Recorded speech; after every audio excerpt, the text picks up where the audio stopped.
Адам баласынын дени сактыгы экологиядан, чөйрөдөн, тамактан да болот. Ал эми мындай комплекстүү адамдын физиологиялык абалын изилдеп натыйжа чыгарып келген албетте бул окумуштуулар. Алар бейтап жөнүндө ар кандай билимдерди жана фактыларды бирдиктүү бүтүндүккө бириктирет, анын абалын, мүмкүнчүлүктөрүн баалайт. Физиология деген бул өзү дени сак адамдын медицинасы да. Биология менен медицинанын ортосунда физиология деген чоң тармак турат да. Ал эмне дени сак адамдар биз баарыбыз да мына жумушка барып, иштеп, келип, бала жашынан баштап чоңоюп, чоңурактагы адамдар болуп, баарыбыз ошо физиология больницага жатканга чейин биз баарыбыз дени сак адамдарбыз. Ошол биздин организмибиз кандай иштейт, жүрөк кагуусу кандай, өпкө жүрөгү кандай иштейт, кан тамыры кандай иштейт, бөйрөгү, ичегилери, ички бездери, анан эң башында турган бул борбор нерв системасы. Ошол кандай иштейт? Анткени ушул бардык болгон ички органдардын иштешин координация кылган, ошолордун баарынын менеджери бул борбор нерв системасы да. Ошол борбор нерв системасы кандай жөнгө салуу механизмдери, кандай иштеп атат, ошонун баарын анализдеген ушул нейрофизиология лабораториясы. Мен айта кетким келет, Кыргызстанда бул эң алгачкы, анан эң биринчи, анан азыркыга чейин жалгыз негизги лаборатория. Бул элет жериндеги бийик тоолуу жерде жашаган адамдардын дегеле адамдын физиологиялык абалын изилдеп келе жаткан институт. Бүгүнкү күнү бийик тоо физиологиясы жана медицина институтунун окумуштуулары тоолуу аймакка кирген жарандардын физиологиялык абалын изилдеп келет. Докторский диссертациямдын жыйынтыгы ушундай болуп келди да. Биз баарыбыз ар кандайбыз, ушу жашоо тургундарычы. Анан кийин бизди ушул мындай эми болжомол менен 3 тармакка бөлсө болот да. А дегендеги бирөө өтө жогорку жөнгө салуу механизмдери иштейт да. Мисалы үчүн жөн турганда биз жүрөгүбүз кандай иштеп атканын билбейбиз, өпкөбүз кандай иштеп атканын сезбейбиз да, ичегилерибиз кандай кыймылдап атканын. Ошонун баарын жакшы туруктууда кармап турган бул жөнгө салуу механизмдер да. Ошо жөнгө салуу механизмдери өтө жогору, адаптивдик жана ресурстук потенциал жогору, жөнгө салуу механизмдери жогору адамдар, алар ошо биринчи типти түзөт экен да. Каякта болбосун, чөлдө жашайбы, тоодо жашайбы, дениздин астындабы, мына жапыздыктабы, ал айырмасы жок. Алардын ошол өзүнүн ресурстук потенциалы өтө жогору, жөнгө салуу механизмдери жогору адамдар. Алар болсо ар кайсы боореки табияттын шарттарына тез көнүп, тез потенциалы жогору болгон үчүн тез көнүп, тез жашап, анан оору сыркоосу жок жашай берген адамдар да, дендери сак. Ортоңку бар мындай тармактагы адамдар, алардыкы кичине жапызыраак, бирок алар узагыраак адаптация болгону менен көнүгүү механизмдери абдан туруктуу болот да.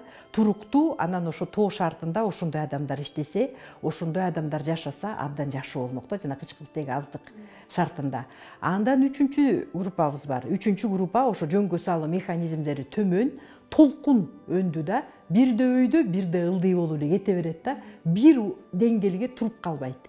Ошол төмөн жөнгө салуу механизмдер төмөн адамдар ошолордуку жөнгө жанакы ыңгайлашуу жана адаптация механизмдери кичине төмөнүрөөк болгон үчүн адаптация боло албайт. Жанакы толкун түрүндө бирде жакшы, бирде жаман, бирде жакшы, бирде бийик, бирде төмөн болгон үчүн, жакшы туруктуу механизмдери болбогон үчүн ошолор кичине төмөнүрөөк. Анан ошол адамдар биздин изилдөөлөр боюнча мурун жанакы жакшы эң алдыңкы, анан жана төмөндөр 25%дан болуп, ортодо туруктуу пайыздуу жергиликтүү калкта 50% болчу. Азыркы аякы учурда өткөрүлгөн изилдөөлөр биз жыл сайын ушундай экспедицияларга, тоолук экспедицияларга барабыз, ошонун деңгээлинде Ошто, Нарында дегеле бардык көлгө да барып келдик, 2800 метр бийиктикте кылып атабыз да, биздин тургундардын изилдөөлөрүн. Ошондо азайып кеттир, жана мен айткан төмөн ошолордун пайызы 87% алайда. Тиги Нарында 78%, көлдө 70%га чейин көбөйүп кетиптир да. 50%-тин ордуначы. Анан ошол эмнени билдирет? Жанакы тоодо көп жашай албай, ар кайсы өнөкөт илдеттерге чалдыккан адамдар ошол төмөнкү пайыздагы адамдар болуп атат да. Ошонун эми чыккан багыты эмне болуп атат? Биз азыр тоо тармактарында көп иштей турган адамдар кетип атат. Кумтордо мисалы үчүн көп иштеп атат. Андан башка алтын казычу, андан башка дагы тоо тармактарында көп профессиялар көбөйүп атат да. Иш багыттары көбөйүп атат. Көп жаштар ошол жака барып иштейлик, акчасы да көп экен, шарты да жакшы экен деп атат. Бирок эми ошол жаштарды, ошол иштей турган ишкер адамдарды биз баалоо менен, илимий баалоо менен, илимий прогноздоо менен тандасак жакшы болот эле да. Ошол биздин ыкмаларды биз көптөн бери ушуну кашап келатабыз. 2000-жылдары, 90-жылдардын аягынан бери баштап келатабыз.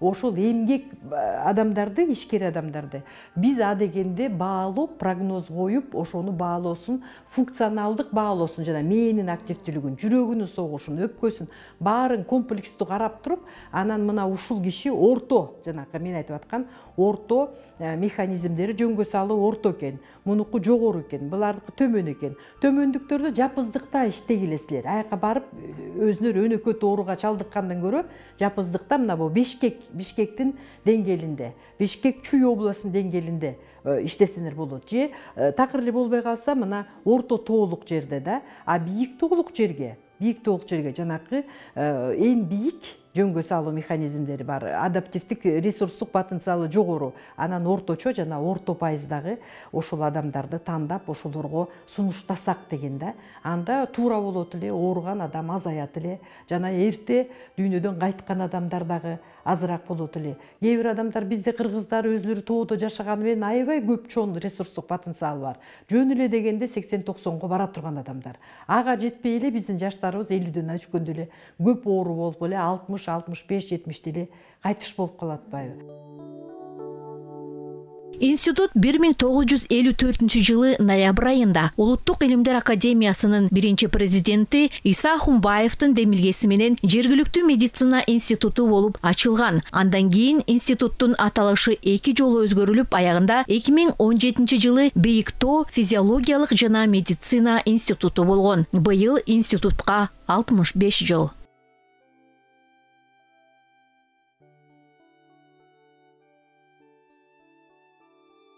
Профессор Гульнар Султановна нейрофизиология тармагын изилдейт. Тоодо жашаган ар кандай курактагы адамдардын мээ активдүүлүгү кандай иштейт, кандай өзгөрүү болот жана ошондой эле ар кандай неврологиялык бузулуулар, кан айлануу бузулуулары, адамдардын мээнин функционалдык абалын өзгөчөлүктөрү жана башка темадагы бир топ илимий эмгектерди жазып келет. Мен өзүм жеке изилдөөлөр болсо ошо нейрофизиологиялык абалы жаш өспүрүмдөн баштап, кичинекей өспүрүмдөрдөн баштап чоңоюп, жаш мезгили, анан кийин жашап калган курак, орто жаш, андан кийин улгайып калган адамдардын жашоосу, алар кандай экен, анан биринчи тоого келип адаптация болуп аткан адамдар, банк чөйрөсүндө жанакы эмоционалдык чыналуу профессияларында иштеген, мисалы үчүн өзгөчө ошол изилдөөлөрдө жаш кезимде ошол өткөрдүк элек биздин улуттук банкта иштеген эмелердин, кызматкерлердин негизинде ошол методикалык рекомендацияларды метип келдик элек. Алар канча стажына карата да, жашоо эмгек жашоосуна карата, ошол тажрыйбасына карата да канча орто мөөнөттө, кыска мөөнөттө, узак өмөт жашаган. Анан репродукциялык жанакы адамдардын статусун, тоодо жашаган аялдардын репродуктивдик ден соолугун текшерип, андай да изилдөөлөрдү өткөрдүк да. Анан ушул изилдөөлөр көп. Андан башка жана жыныс бездик, менин окуучуларым ошол ички бездин акыбалы кандай, функционалдык абалы кандай, тоо тургунда өзгөчөлүктөр бар. Негизи эле биздин 95% территориябыз, жаткан жашообуздун баары, территориябыздын баары 95% тоо болгон үчүн тоо шарты өзүнчө бир өзгөчөлүктөрдү берет. Ар бир системага, ошонун эң биринчиси мээ системасы да абдан көп өзгө, ошолорду биз эске алышыбыз керек. Анан жүрөгүн системасын абдан көп өзгөчөлүктөрдү берет, аны эске алыш керек. Ар бир негизги системасы жанакы дем алуунун өзүнүн өзгөчөлүктөрү бар. Анткени биз байкап көрсөңөр, даже физикалык түрүндө биз жазуураак келебиз, өпкөбүз мына грудной клеткабыз өзү цилиндрикалык формада, анан жазуураак келет, анан өзүбүз дем алганда, дем алууда кичине демибизди өйдө жакта кармап турабыз, анткени кычкылтектин аздык шартында жашап аткан үчүнчү.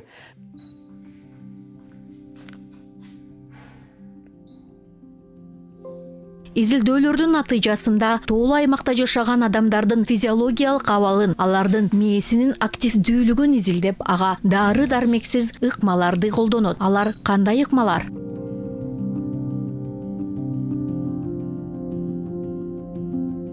Мына бул жабдуулар аркылуу мээнин активдүүлүгүн жана ошондой эле борбордук нерв системасынын функциялык бузулууларын коррекциялоо үчүн ЭЭГ аркылуу адаптивдик биокайтарым байланыш ыкмасын колдонуу мүмкүнчүлүгүн изилдешкен. Бул аппаратта биз ошо электроэнцефалографиялык ыкма менен изилдөөлөрдү жүрөбүз. Бул ошо адамдын баш мээсиндеги жүрүп аткан биоэлектрдик активдүүлүгүн регистрация кылабыз. Андан кийин биринчи бул жерге адам, ошол изилденип аткан адам ушул жерге бул креслого отурат.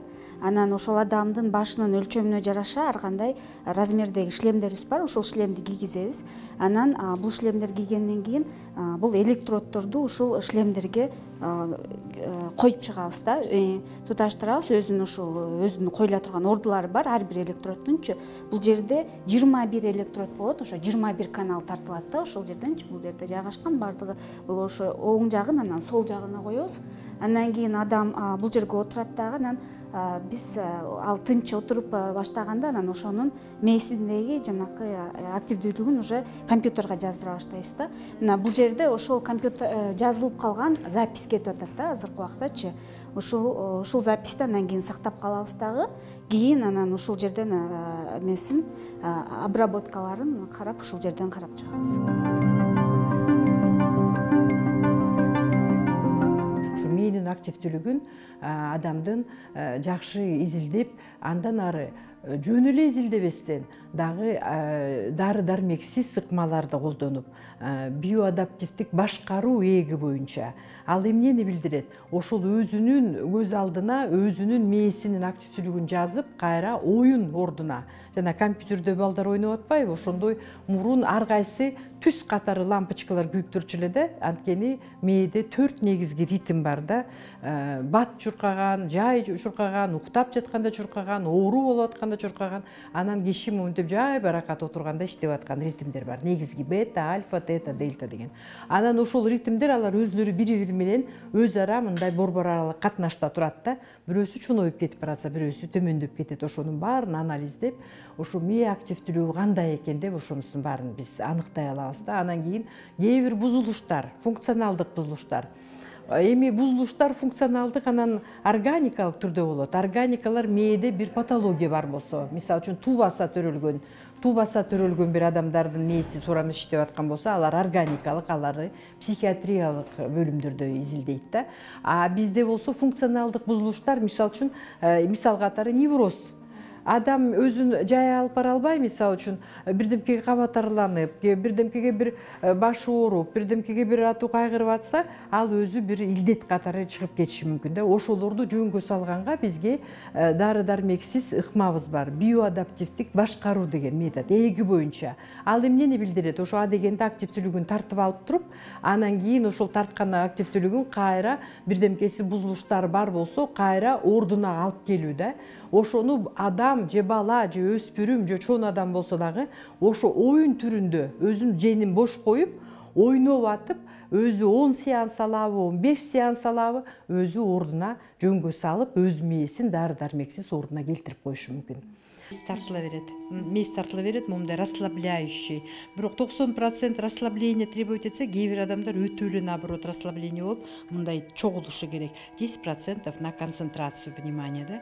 Анан ошондой болуп эметкенде адам өзү бир жакшы оюнан кеткен бир эми бул как внутренний йогадай да, өзүн бир умиротворение, бир мындай аябай жай баракат отурганына келет да, өзүн аябай тынчтантып, аябай бир сонун бир учурларын эстеп отурса, мээнин жана функционалдык бузулуштары жөнгө салынып, оңолуп калат да.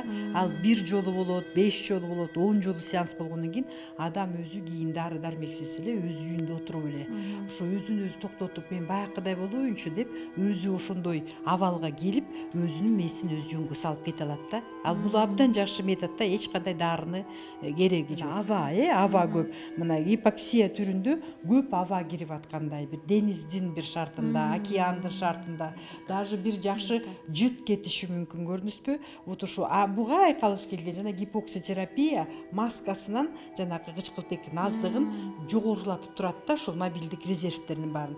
Ошонун баары комплекстүү түрдө келип, момундай болуп, мына карабайсызбы?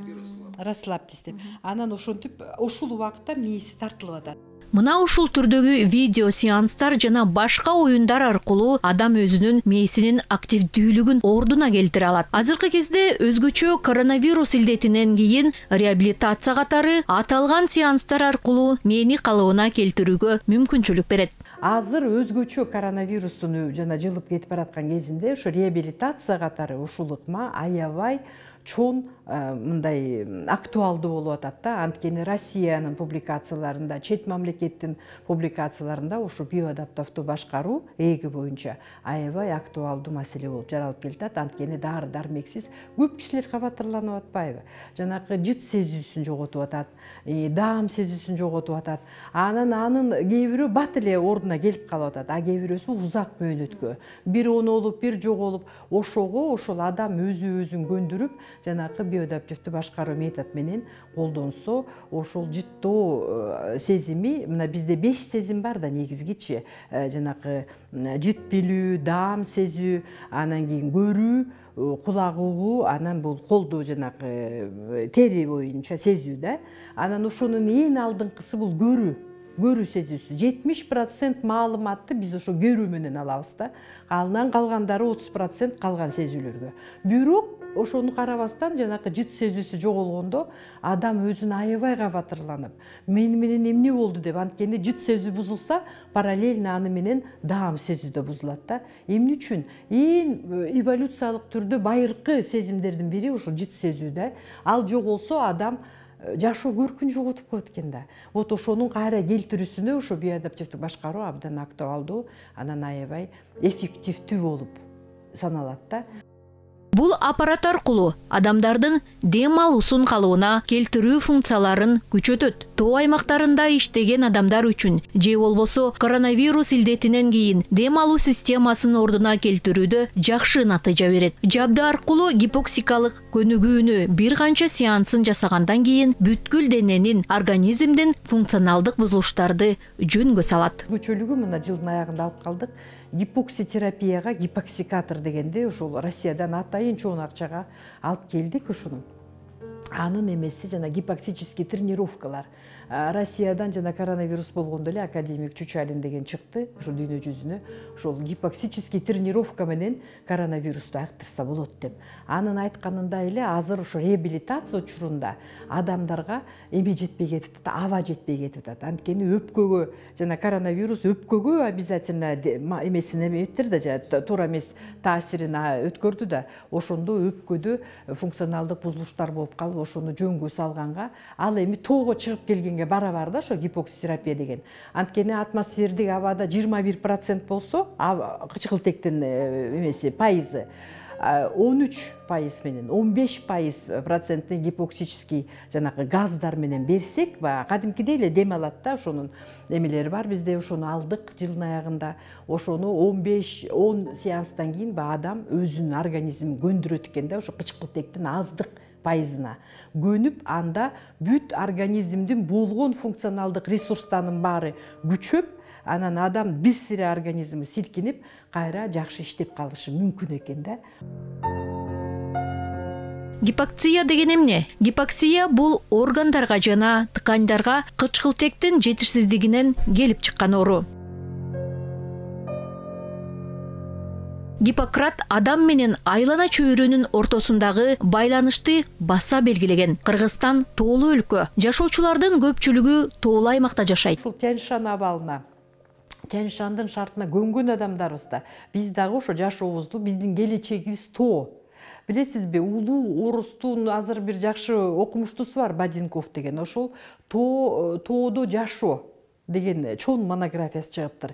Эми ошондо прогноздук өзүнүн механизмдерин айтса, дегиле бул адамзаттын келечеги тоо деп айтыптыр да. Анипа Самудинова башкы илимий кызматкер. Ал кан аркылуу организмге канчалык деңгээлде кычкылтек камсыздандырылганын изилдейт. Мындай изилдөөдө кызматкер жумуртканы инкубаторго салып, анын кан тамырларын изилдеп келет. Муну менен бирге ал ошол эле мээнин активдүүлүгүн, гипоксияны аныктайт. Меники көбүнчө жанакы организмди кан менен камсыздандыруу системасын изилдейм да. Эгерде биздин лабораторияда мындай чоң уже адамдарда изилдөө кылса, меники ошо түйүлдүктөрдө кан менен камсыздандырууга эң негизги кайсы органдардын ролу чоң. Ошол жерде мен башкы жанакы мээни, боорду, анан буреки скелетный мышцы, булчуңдардын кандай катышат. Тоже мен ошо кислород жетишкен учурда нормалдуу шартта кандай өтөт. Ал эми ошол жетишпегенде кандай болот ошол организмдин реакциясы. Бул иммунофизиологиялык лабораториянын кызматкерлери. Алар иммунологиялык анализдерди карашат. Жаңы келген аппарат ушуну ишке киргизип атабыз. Жаңы иштетип көрдүк, иштейт экен, абдан жакшы. Биз эми мындай, эгерде мурунку бул аппарат жоктогу биз иштеген мындай аппараттарыбыз болсо, ал 1-2 күндө, 3 күндө мүмкүн ошондо, же болбосо мисалы медициналык клиникалык изилдөөлөрдү алып көрсөк, мындай аппарат жок учурдагы. Алар болсо адегенде врач жөн эле мындай өзүнүн көргөн эмелерин, диагноздорун айтып, анан кийин күтүп, баякы орну бөлүп алып, мисалы үчүнчү, анан изилделинчү. А бул болсо 1-2 сааттын ичинде, 3 сааттын ичинде дагы анализди чыгарып бере алат, күтпөйт. Эми биздин лабораториянын негизги максаты ушул кыргыз элинин, биздин Кыргызстан өзү бийик тоолуу өлкөлөрдүн бири катарына саналат. Эми ушул жерде жашаган жашоочулардын, бийик тоо жашоочусу, техногендик зонада жашоочулардын иммундук статусун аныктоо.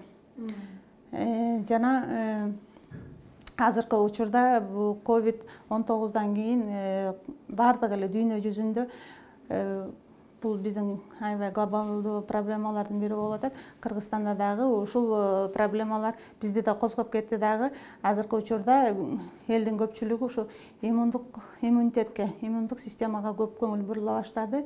Анан биздин лабораториянын келечеги дагы перспективдүү. Мына бул ушул ситуациядан кийин дагы бүт дүйнө жүзү иммунитетке, даже биздин калкыбыз дагы иммунитетке көп көңүл буруп калды. Тоо физиологиясы жана медицина институтунун жетекчиси Гүлнар Султановна кесиптештери менен бирге жай күз мезгилинде тоолуу аймактарга дагы бир канча экспедицияларды уюштуруу менен бирге анализдерди жүргүзүп, 200гө жакын адамдардын мээсинин активдүүлүгүн текшерип, гипоптикалык көнүгүүлөрдү өткөрүүнү пландаштырууда. Ошондо илимге, адамдардын ден соолугун жакшыртууга салымыбыз тиет деген ишениште.